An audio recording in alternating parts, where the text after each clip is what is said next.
Today, we'll talk about which two positions the Florida Gators need to target more recruiting wise. We'll talk about the men's basketball team hiring Kevin Hovde, and we'll wrap up by talking about some Florida Gators men's basketball team targets in the transfer portal. Only here on Locked On Gators. You are Locked On Gators, your daily podcast on the Florida Gators. Part of the Locked On Podcast Network, your team every day.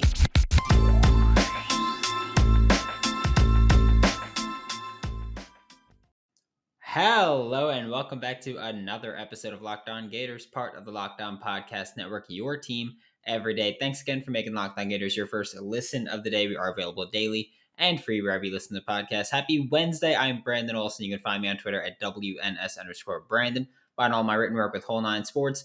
Like, subscribe, leave a comment, leave a review. Let me know how I can make the show better. Let me know what you think about it. We are going to talk today about this Florida Gators football team. I'm very high on them. I think that they're going to be better than probably most people expect, and I think that's fair of me to say so, because I think it's going to be a relatively safe team offensively, where the defense is going to have to carry them.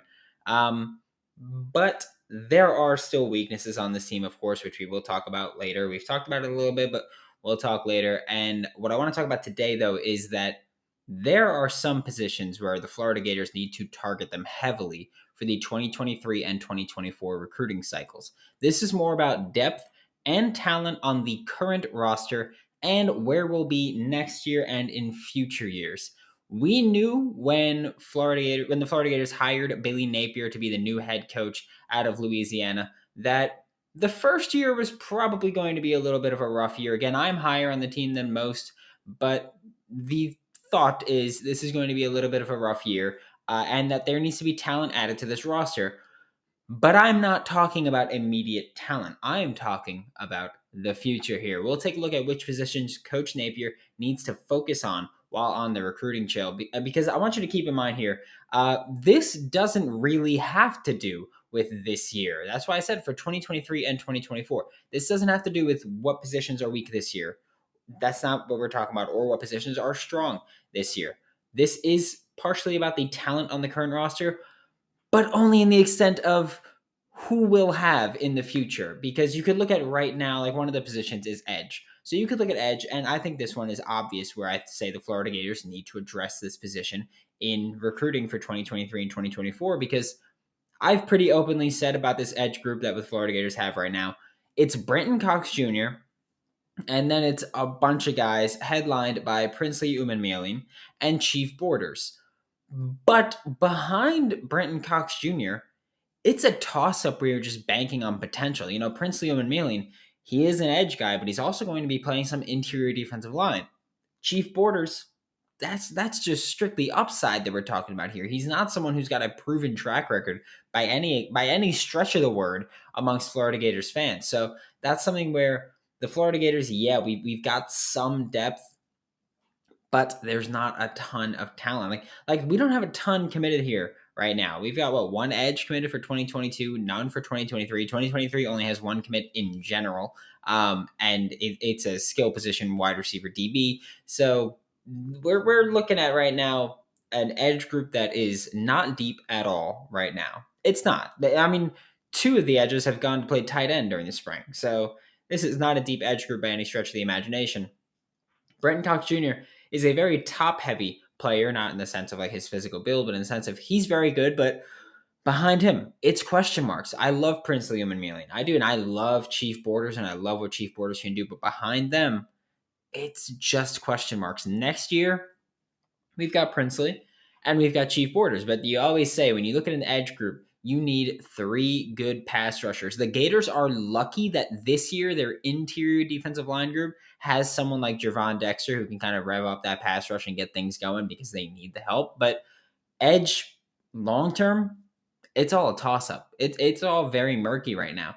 And then we're going to stay in the front seven here, because the other position that we're talking about that really needs to get boosted is off-ball linebacker. And look, I love the linebackers that are in the room right now. I do. But right now, the linebackers in the room, Ventrell Miller, Amari Burney, DeJuan Black, Derek Wingo, Justin Pellich, they're all off-ball linebackers. with 1 or 2 years remaining in Gainesville. We could look at DeJuan Black and it's like, yeah, he's been here such a short time, but he came out of JUCO. He's got eligibility that he used up already. We could look at Derek Wingo. We're hoping he gets on the field, but he's got 2 years remaining. Justin Pellis, same thing. We've got Ventrell Miller and Amari Burney, their last year of eligibility here. Behind them, it's legitimately a toss-up. Like Shamar James is coming in, but that's it as an off-ball linebacker. There really isn't enough depth or talent here long term at either edge or off-ball linebacker, and that's a big concern for me because you guys know I love Patrick Toney and I love what he does defensively. But one of the things he likes to do is that he likes to rotate players in very frequently.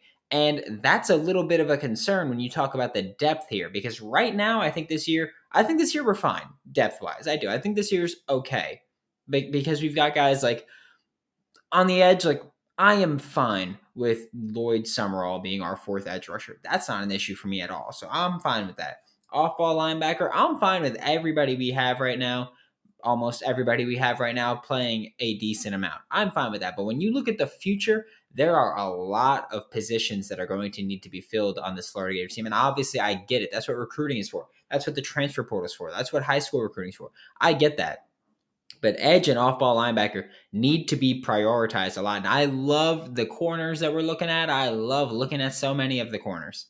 But there are other positions of need on this defense alone that really need to get addressed by Billy Napier, Patrick Toney, Sean Spencer, Corey Raymond. I don't care who you're talking. Jay Bateman. I don't care who you're talking about. They need to get addressed, and that's something that Billy Napier and his staff will need to tackle going into the future years of the Florida Gators. Although the future is bright, they do have some needs to get addressed. We're going to talk about the basketball future, but first I'm going to talk to you guys about Stat Hero because I participated in March Madness. And do you know what that means? Actually, I'm sorry, before I even get that far, I picked Baylor to beat Auburn in the championship. Do you know what that means?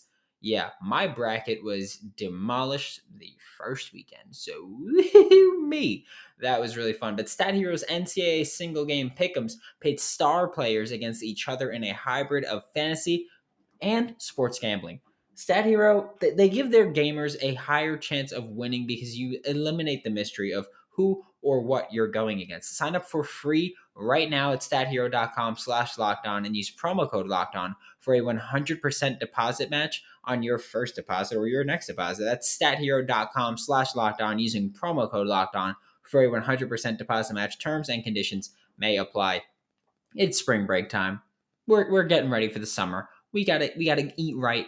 We gotta get fit because beach bod season's coming up. And if you're trying to get fit, Built Bar is the way to go. Like I've mentioned to you guys before, like I really struggle with. I know I say it's a sweet tooth thing, but it is hard for me to not eat junk food because I need sweet. So Built Bar is how I tackle that because it's sweet enough. It's already covered in 100% chocolate, but even though it's sweet, 4 net carbs, which is fantastic for me, 130 calories, along with 17 grams of protein. So you could throw out the Reese's, the Kit Kat, the Skittles, whatever it is that you got. We had Twix the other day.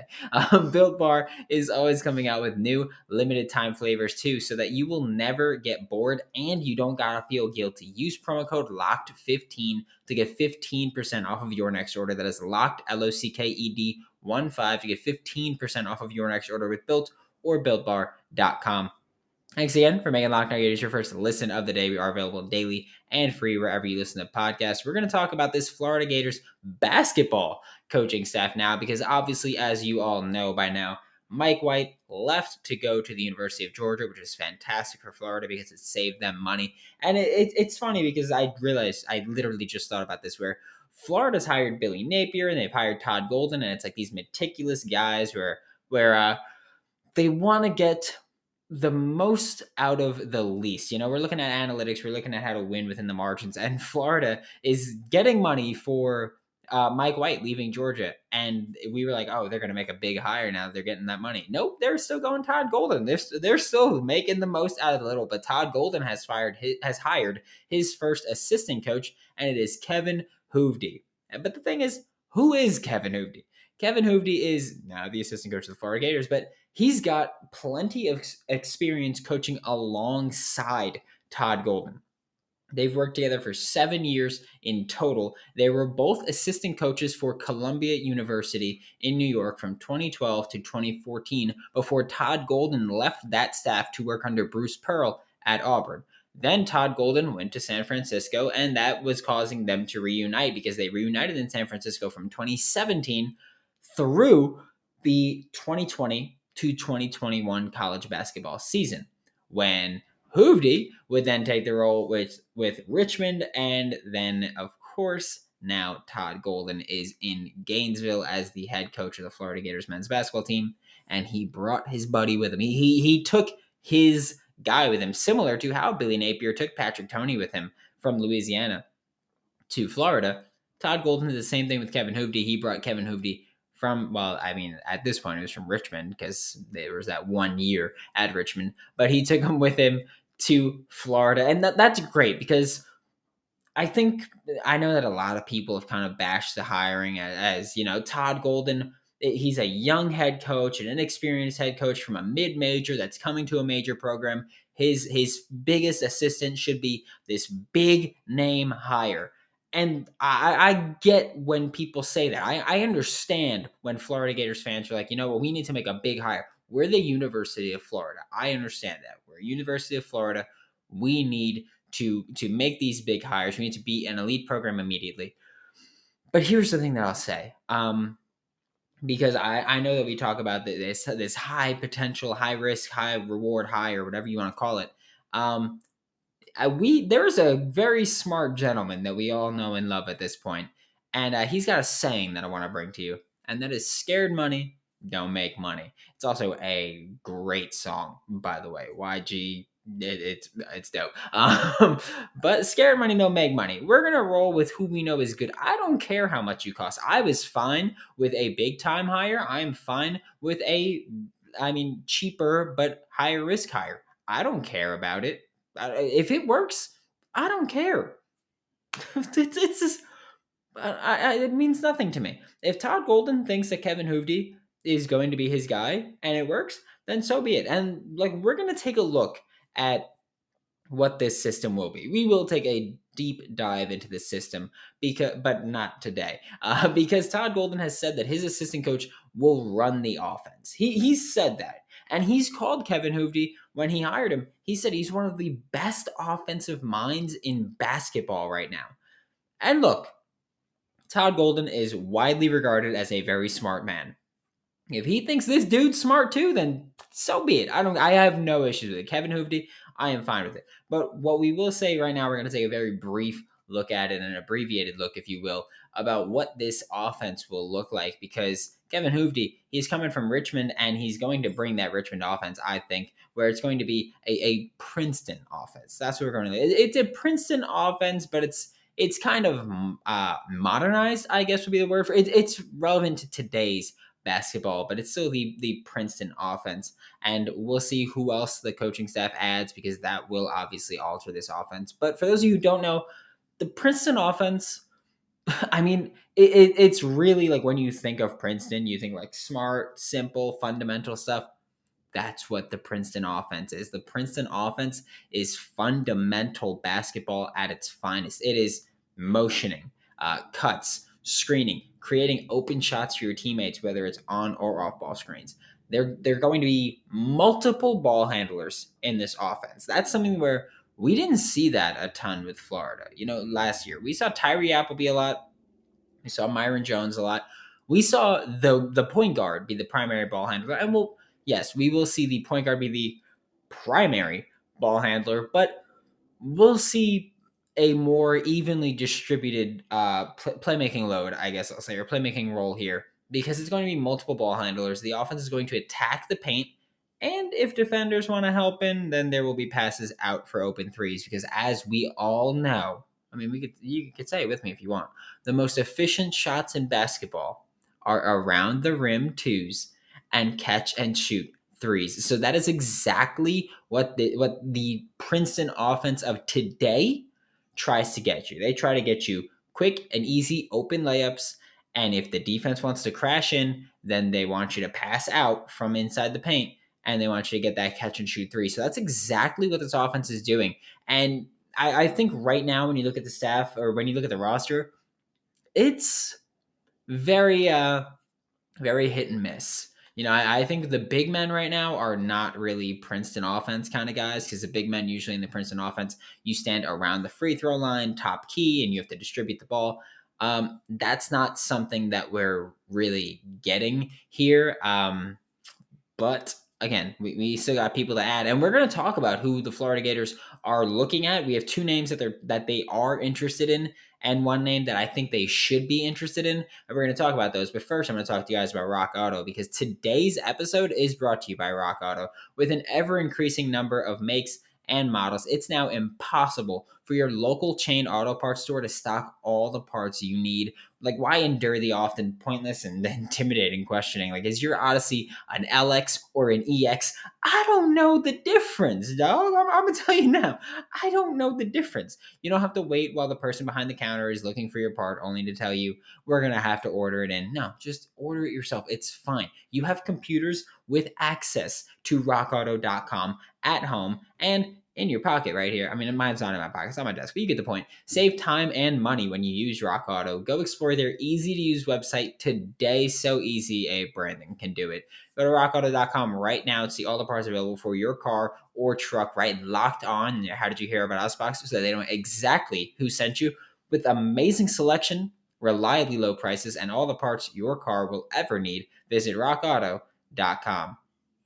To wrap up today's show, we're talking about the transfer portal, but not the football one. For the first time, we are going to talk about the basketball transfer portal as something where Florida will target players. I know last year, because it's been almost, oh my lord, it's almost a year since I took over Locked On Gators. But last year we spoke a lot about who the Florida Gators were adding. Here we're going to take a look at who they're targeting now, and because there's a lot of talent, or there's a lot of talent needed on this team. There was old talent here last year, and now it's time to add that. So Fardaws Aimaq is the first player that we're looking at. He's one of the top portal targets around. He's a big name out of Utah Valley.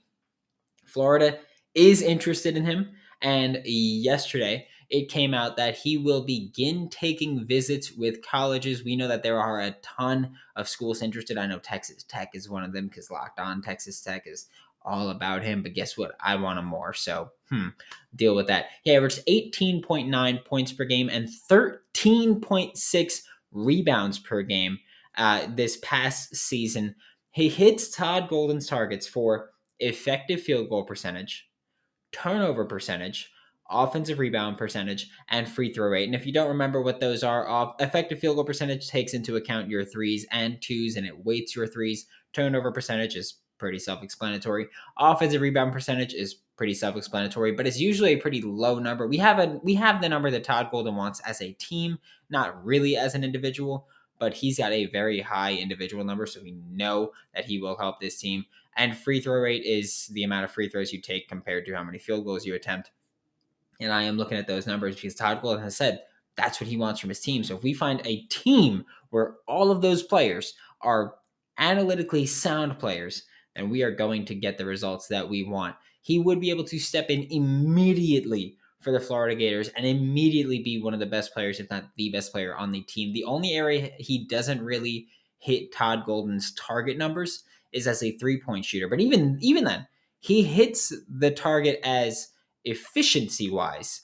He just doesn't take that number of threes. But we will see that number of threes increase, and we will see the number of mid-range jumpers decrease, because he takes a lot of mid-range jumpers. And when he takes those mid-range jumpers, they're inefficient. He's efficient around the rim. He's efficient from three. He is inefficient from, well, the inefficient area. So it makes a lot of sense. His numbers, they'd probably drop a little bit, but he's a tremendous talent. He should be someone Todd Golden tries his absolute hardest to bring. Like, this would be a home run ad from the transfer portal for the Florida Gators. I love what he'd be able to bring to this team. And again, like, we'd cut out the inefficient shots. We know the most efficient shots in basketball are around the rim twos and catch and shoot threes. And that is exactly what this team can work towards with Fardaws as a player that we add here. The next player that we're going to talk about is Noah Carter. He is another player that Florida has expressed interest in, and Noah Carter has openly said, I have a lot of teams interested. We got BYU, we got Texas Tech, we got Kentucky's interested. There's Alabama. There's so many interested teams. And Noah Carter has said, I'm going to take my time and make this decision. And that's fine with me. He's a 6'6", 229-pound forward, averaged 15 points per game and 4 rebounds per game. He's obviously more of a small forward type. That's 6'6". That's a small forward or a big shooting guard. He also hits Todd Golden's numbers for effective field goal percentage, turnover percentage, and free throw rate. He does not hit the mark for offensive rebounds, but again, that's hard to track individually. So that's very difficult. And it's also very difficult, I think, to expect a small forward to really be the guy there. Obviously, you're going to heavily weight your center and power forward as the offensive rebounders and your small forward, shooting guard, point guard every now and then. Obviously, you don't expect a ton from them there. Carter, absolutely, though, like Noah Carter, absolutely obliterated the turnover percentage. It is so low for a guy with an assist percentage that is so high. Noah Carter is a playmaker. And you look at an offense where we're going to say, hey, multiple ball handlers. Everybody's got to be willing to pass. Everybody's got to be willing to create and contribute. And Noah Carter does all of those things. He will be the guy that can get those passes off. He's so efficient as a passer that it's fantastic to have a forward that can do that in an offense that is going to ask multiple people to contribute as a passer. So that's big here when we talk about Noah Carter and his potential fit with the Florida Gators if Todd Golden does decide to pursue him. The final name is a name that you guys probably know by now. I am going to say that I think this is a little bit of a more far-fetched target. I guess that's a word I'll use. A little bit of a more far-fetched target, but he's someone that I like personally. It is Xavier Pinson from LSU. He is someone that I am very interested in. Spent 3 years at Missouri, one at LSU, is now looking for a grad transfer for his one final season. He's not a great three-point shooter. But again, we say the most efficient shots in basketball are around the rim twos and catch and shoot threes. And one of the best ways to get those catch and shoot threes is to have someone who can get into the paint and force double teams and get the ball to the open man. And then there's your catch and shoot three. Because Xavier Pinson, he's one of those throwback guards, I guess you could say. He focuses on defense, focuses on playmaking. He does need to cut down on the turnovers. There's absolutely that. I won't excuse that, but he's someone who I really like what he can do defensively more than anything else. He's that defensive stopper as a guard, and it's a little bit of my, I guess I'll say, bias there, where it's like I like the guys like Rondo, where it's like I don't care if you could shoot, I don't care how good of a scorer you are. If you can get the ball to the paint, if you can distribute the ball and you can play defense great, I love you. And that's what I think. I think he'd be great for Florida. Like think about it. If Florida puts out a shooting lineup and we've got a 5 out, we'll say we've got 5 players all on the perimeter and he's the ball handler. He can attack the paint and get to the paint. He could get that shot up, get fouled, whatever it might be, or he could dish it out if anybody collapses. He does hit the target for Todd Golden's effective field goal percentage. He hits the free throw rate, and he even has a good offensive rebound percentage for a point guard. That is big to talk about. That's that Rondo. That's Rondo that we're talking about there. He just needs to clean up the turnovers. His assist percentage is fantastic. It's just his turnover percentage is also pretty high, but I will give him leeway for the high assist percentage and the great defense. Thanks again for making Locked On Gators your first listen of the day. Every day we are available daily and free wherever you listen to the podcast. We'll be back tomorrow with more on your Florida Gators. Now make your second listen Locked On NFL Draft. Ryan Tracy and former NFL cornerback Eric Crocker bring the NFL Draft to life every day with insight and analysis on college football prospects and NFL front offices. For Locked On Gators, I'm Brandon Olson. Don't forget to follow me on Twitter at WNS_Brandon. You can find all of my written work with Whole Nine Sports. That is WHOLENIE Sports. And I will see you all tomorrow.